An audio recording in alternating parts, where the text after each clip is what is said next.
เราจะมาเบิ่งน้ำมันตกสูงสันใดมีครูบาอาจารย์คนอาบน้ำกำลังอาบน้ำอยู่ตรงนั้นกำลังทรงน้ำมีผ้าครูบาอาจารย์เพิ่งตั้งน้ำ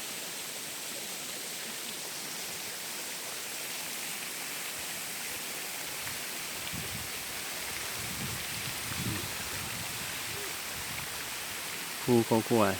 หลายลูกหลายมันเป็นอุทยานแห่งชาติบ่มีบ้านคนนะยางเป็น10 กว่ากิโล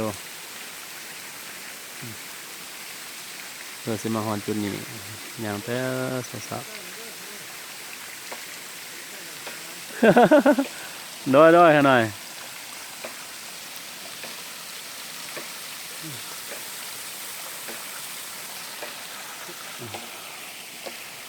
กันแน่ครับแบบ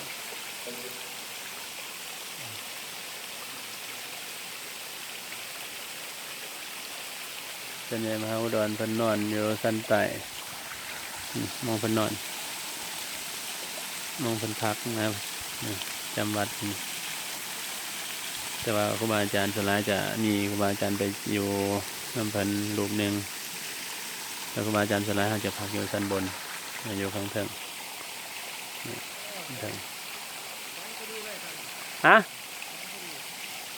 นี่แล้วแต่ว่ากล้องเฮามันบ่ได้ติ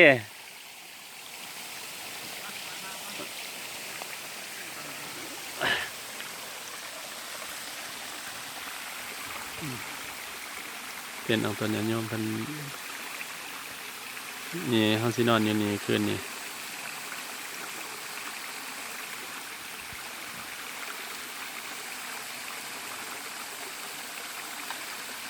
ถ้าย้ำฝนมันจะนอนบ่ได้เนาะเท่านี้มันจะมีแต่น้ำอันนี้นาแล้งก็เลยเดี๋ยวพอบ่มีมันจะเริ่มแห้งแล้วนี่เขาก็เลยนี่เส้นนี้คือนี่ก็จะเป็นครูบาอาจารย์คนเราจะมาเบิ่งพระอาทิตย์อัสดงใกล้จะรับขอบฟ้าแล้ว